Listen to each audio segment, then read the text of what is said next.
Hello everyone and happy new year. Welcome to the first vlog of 2026. This is just going to be a cozy reading vlog introducing the first reads of the year, getting used to a new year and just slowly transitioning into the new year. How many times can I say new year? I don't know all the books that I'm going to read. I'm sort of going to mood read in between them. But there are two that I'm in the middle of that I would love to get read this weekend, which I think is absolutely possible. The first one is Legends and Lattes by Travis Baldry. This is a cozy fantasy following Viv, who is an orc and has decided to trade in her sword with coffee and her own coffee shop. I'm currently 82 pages in. I'm really enjoying this. I wanted to try and get this done before the end of 2025, but I think it's actually just such a good one to carry on in through this transitional period because it's so cozy. It reminds you to slow down, appreciate the little things in your life, and so I think I'm actually very glad that I didn't rush through this to get it finished, and will be reading it in the next few days. And then of course my first read of the year had to be In Your Dreams by Sarah Adams. This is the final installment to Sarah Adams' When in Rome series, and it's such a bittersweet feeling because I absolutely adore the When in Rome series, and I'm really sad that it's going to be the last installment, but at the same time I'm just so excited to see Madison's story, and so far I'm absolutely loving this. I'm 114 pages in and I've loved every single page. I've had a bit of a up and down vibe with this series. So When in Rome I actually gave 3 stars because I'm just not the biggest fan of pop star romances where one's a pop star and one's a normal person. It's just not for me, which is really weird because I was a Wattpad girly, One Direction fanfic all day long. But for some reason in a romance book I just don't gel with it, so I tend to steer clear from them. But I read When in Rome, I gave it 3 stars, and then I had Practice Makes Perfect out from the library, 5 stars, one of my favourite romances. And then Beg, Borrow or Steal was a 4, I believe, 3.75/4 star. And so I'm not too sure how this will go. So far so good, could be 5 stars, could be a 5-star read to start the year. I hope so. I hope so. And if anyone can do it, if anyone can deliver, it is Miss Sarah Adams. I just need whatever she put in Practice Makes Perfect to be sprinkled in here, and so far we are getting that. So these will be my first 2 reads of the year, and very different vibes, but both great books so far. So I will do a check-in with you when I've probably read some more of In Your Dreams, because that is the first book that I'm focusing on. I'm just under halfway through In Your Dreams, so I thought now would be a great time to check in with you. Guys, I'm loving this so much. I'm kicking my feet and giggling the whole way through. And when I tell you I've loved every single page, I have loved every single page. Sometimes with romance books I feel bits aren't needed or bits are dragging a little bit, but this is honestly, it's just perfect so far. It really is, and I'm just having the best time. So this follows Madison, who feels like she is the failure of her family, and she has gone to New York to live out her culinary school dream, and she's only just graduated, but she actually hates New York.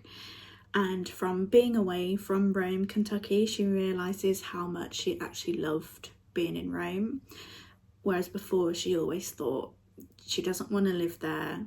It's a small town, she wants to get out, live in a big city. But because she always feels like the failure, she doesn't really see a way back without having to depend on any of her sisters or brother, or burden them or worsen the failure title of her life. And one night she accidentally calls James, who is the owner of the farm in Rome, who has been infatuated and in love with Madison for quite a while, and they end up having a conversation, and she says she wants to move home but isn't sure how, and he goes, "Oh, I'm opening a restaurant, why don't you come and work for me?" He had no intentions to open that restaurant. He's solely opening it for her and to give her the opportunity to move back home in a way that she wants to. And so he has to get this done really quick, and she moves back, and they're sort of nearing the stage of opening the restaurant, and she's trying to find inspiration for the menu and get it all sorted. And just seeing them together and become a lot closer is just so good. What I really love about this is James has been established in the other 3 books, so we know a bit of his character, and we know that they've been friends for years. They grew up together, they've been childhood friends, but they've never been really close, and they haven't really had a proper conversation other than a bit of a joke here and there. And so just seeing that shift from the beginning of the book, where it's just joking with each other, to deeper conversations, being vulnerable with each other, and them kind of realizing that maybe the other one has an attraction to each other, it's just so good. I'm having the best time. I'm going to be so sad when this series is over, because if there's one thing that Sarah Adams does, it's incorporate difficult topics, things people are struggling with, and touch on them and explore them, but without it feeling too heavy. And I just love it. There's always something that you can relate to in one of her books from the When in Rome series. So I'm having the best time. I can't wait to see how their relationship develops, but also I'm really loving the food aspect and the chef and restaurant aspect, so I'm really excited to see the restaurant open. I'm just having so much fun, and there's been some quotes that I'm just obsessed with. So they're talking about how their relationship hasn't really been one of meaningful discussion, and he's saying, "It's the kind of teasing we've done for years, a barrier of my own making, because if I don't tease and annoy her, I'll accidentally worship her." Yeah, you better worship her. And then Madison is talking about her struggles with her experiences back in New York in working in a restaurant, and she doesn't think she's got the right experience to sort of challenge things about the development of the restaurant. And he just says, "Yes, you do. Be loud, trust yourself." And there's just something about that I love so much. I think it's just the be loud, be who you are, be true to who you are, and trust yourself on whatever you think is right. I don't know, that one just really spoke to me. I really hope the next half of this delivers, because I would love for this to be a 5-star book. So that's my check-in for today. Let's get back to reading. I have just finished In Your Dreams by Sarah Adams, and this was such a great book. It was absolutely gorgeous. I think it was the perfect book to start my reading year off with. In Sarah Adams we trust completely. First of all, the romance I absolutely love. I think I mentioned it yesterday, but seeing James and Madison's relationship go from friends who are really more just acquaintances and friends by association from growing up together, to then becoming friends, best friends, and then lovers. Don't know what else to say. It was just beautiful to witness all the stages through this book. But something else that I just love about this series is how Sarah Adams just can put so much soul into her book, and real issues and scary moments in life that everyone goes through at some point, or most people go through at some point, and she touches on them enough to make you feel connected and seen and empathetic to our characters, but without it feeling like too much. And with Madison, she struggles with anxiety, and we see some of that on page. It's very small amounts that we see the anxiety and the panic attacks, and it's very brief, because Sarah put in the contents warning that she doesn't want it to really trigger anyone. So I can relate a lot to Madison there. I suffer with anxiety and panic attacks, and just seeing how some of it's got a positive spin on it, it just really connected with me, because that's something I've worked a lot on over the past year, is not letting that moment of anxiety, of a panic attack, define the rest of that day, week or month, and finding the magic in the day still. I'm undecided on a rating. There's not one thing that I didn't like about this, but something about it is not quite telling me it's a 5-star. So I think it's at a 4.5 or 4.75, but that may change as more books are read and I realise how in love I am with this book. I'm not sure. That is In Your Dreams all completed, and the When in Rome series all wrapped up. So not bad for the first book of the year. Now, in terms of reading plans for what's next, I'm not really sure where my reading mood is right now. I'm thinking I've still got Legends and Lattes on the go, but I asked Josh what should I read next, and he said The Familiar by Leigh Bardugo, because he knows I like Leigh Bardugo. So I'm thinking this could be next. But yeah, I will update you tomorrow with where I'm at with my reading. So I've not yet started The Familiars by Leigh Bardugo. I will be starting that today. However, I have been making good progress in Legends and Lattes by Travis Baldry, and I'm really enjoying this a lot. It took me quite a while to get into, partly my fault. Through December I had such big reading plans, but then I just got into a massive reading slump, so I've just not really, I finished one book in December, which I started in November. And I did start this, but I got 80 pages in and just left it. It's taken me a while to get into, and I think part of that is my fault, but I'm not 100% sure. However, I am now fully into this and I'm really enjoying it. I've just gotten to quite a heartbreaking point actually, where something has happened to Viv and her coffee shop, and I'm reading it and I'm just really upset for her, because she's built this amazing place and something's happened that's just undoing the progress she's made to leave the life that she had before. But it is a gorgeous book, and there's so many moments in it that make you remember to find the joy in the small things and don't take anything for granted, whether it's a coffee, a relationship, a friendship, anything that you usually have in your life and you're used to day to day. Just don't take it for granted and find the joy in that. And so I think it's just a really great book to actually begin a year or read in the in-betweenness period, just reminding you to slow down. So I am really enjoying this. I will be finishing this today, but I'm actually really happy I'm enjoying this, because I wasn't sure if cozy fantasy was for me. I feel like this is the book on all book socials for cozy fantasy. So if I like this, then hopefully there's many more out there that I will enjoy as well. I will check in with you probably once I finish this, or once I've started The Familiars by Leigh Bardugo. It's been a couple of days. It's actually been longer than a couple of days. It's been nearly a week since I last checked in with you, because it was inevitable that going back to work the first full week back, my reading would slow down, my motivation to read would slow down, and therefore my motivation to check in and update you would slow down. But I have still been reading every single day whilst being at work, even if it's just been a chapter.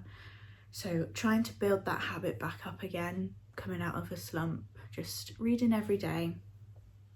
And I have some updates. I finished Legends and Lattes by Travis Baldry, and I had such a fun time with that book. I stand by what I said, that it's the perfect book to transition from the end of one year into the new year. It was just so wholesome, and I really loved the characters and seeing them build relationships and friendships with each other, all over a coffee shop.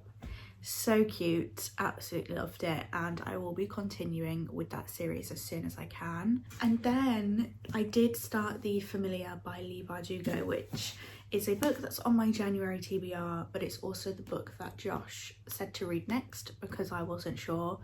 So I asked his opinion and he was like, you like Leigh Bardugo, so read this one. And yes, I do like Leigh Bardugo, and this is just amazing. It's incredible. There's so much going on in here. There's a lot to unpack.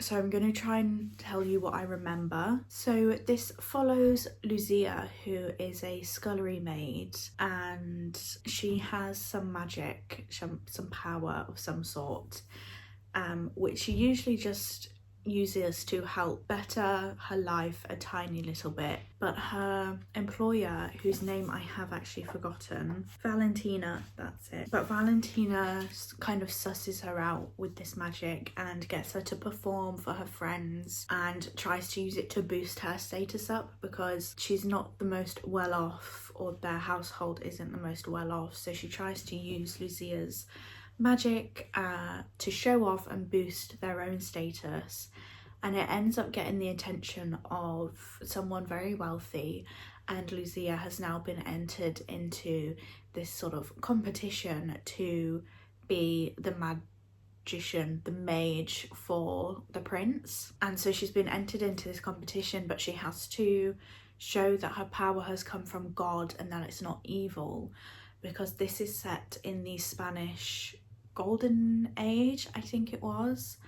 I've not studied that part of history before. I don't really know much about it, so this is a really big insight because it is a historical fiction fantasy novel. There's a lot of context to go into this, so she's got to prove that this power has come from God and is sort of angelic and true with no hint of the devil, because otherwise if you have that kind of magic, you're usually gonna end up heading to the gallows or whatever it is, or even is the gallows, I don't know. And on top of that as well, Lucia has come from Jewish heritage, and in the Golden Age, or this era in Spain, Christianity is sort of the only religion that's accepted.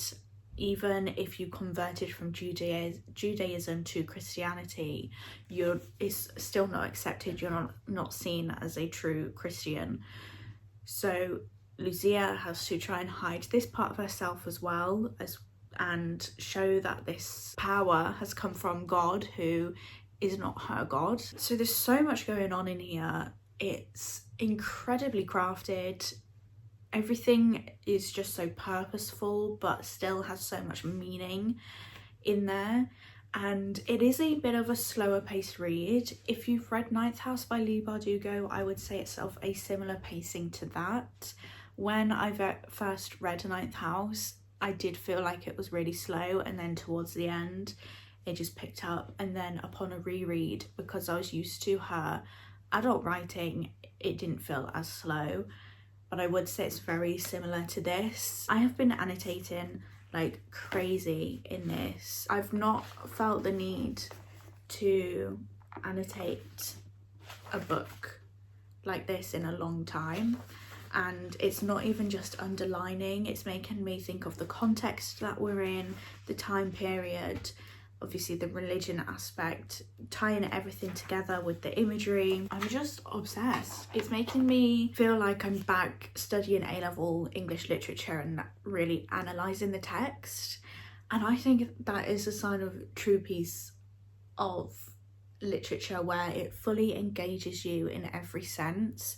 You're wanting to feel and connect with the words and the characters just that extra bit more. I've no idea where this could go, because at the end of the day with this competition, she either wins or she fails. And if she fails, the people who she's been associated with throughout this time, who have carried her through the competition, it's all about social status and power, so they probably won't want to be associated with her. We've also met Santangel, who is this dark, mysterious character. People think he's not natural, not human, because it's said that he's lived for years and years and years. Bit of a romance subplot in there, nothing too crazy. Yeah, I've just no idea where this is going to go, but I'm loving every single word on every single page of this book, so I'm excited to get back to it and make some progress. I will let you know any further thoughts as they come. You will have to forgive my appearance right now because I had no intention to check in with you at this moment, but I'm 300 pages into The Familiars and this is such a heartbreaking story, and I can't say too much because it will give so much away, but the chapter I've just read, I was thinking we're following these women who are all connected by Lucia and following their stories and how they're treated in society, but how they've bended society to their will. And so you think there's going to be some good, happy ending for these women, or not even women, Santangel as well. But something has just happened and it's just made me reevaluate the whole book. Lucia is our main character, she's our female main character, and we follow her, but really she's just been a pawn in someone else's game, and you think you meet these other characters through Lucia, but really with what's just happened and what is happening, this man of great power has constructed everything, and it's actually really heartbreaking. I want to cry for these characters because of what's just happened. It's been brutal and I did not see this coming, and so now I'm worried for this last 80 pages of what the hell is going to happen to these characters that I've had hope for, that I've been rooting for. I'm just in shock at what's just happened. And again, if you've not read this yet, but something about it has interested you, whether it's from something I've said in this vlog or you've heard about it and thought about picking it up but haven't, please do. It's incredible. It's a piece of art in all the ways, and Leigh Bardugo is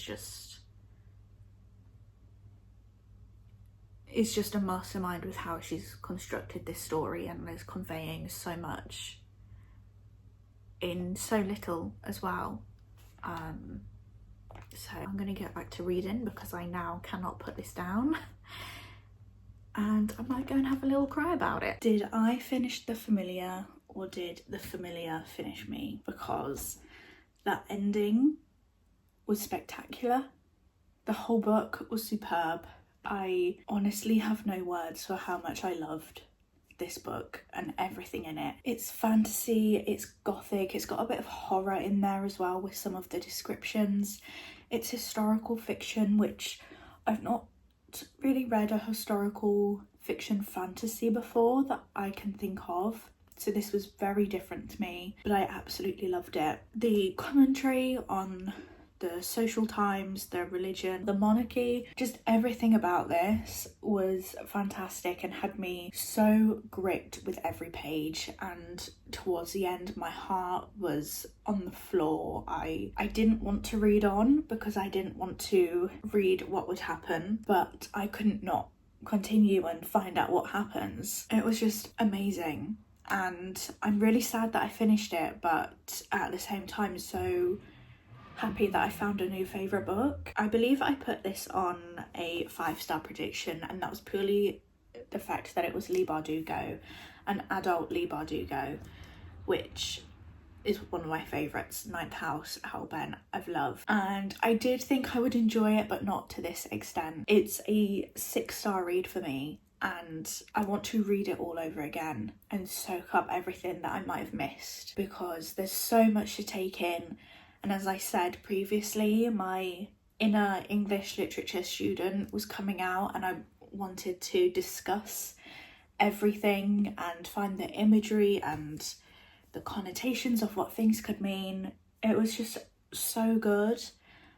And please, please, please, if you've considered about reading this, please do, because I'm on the floor.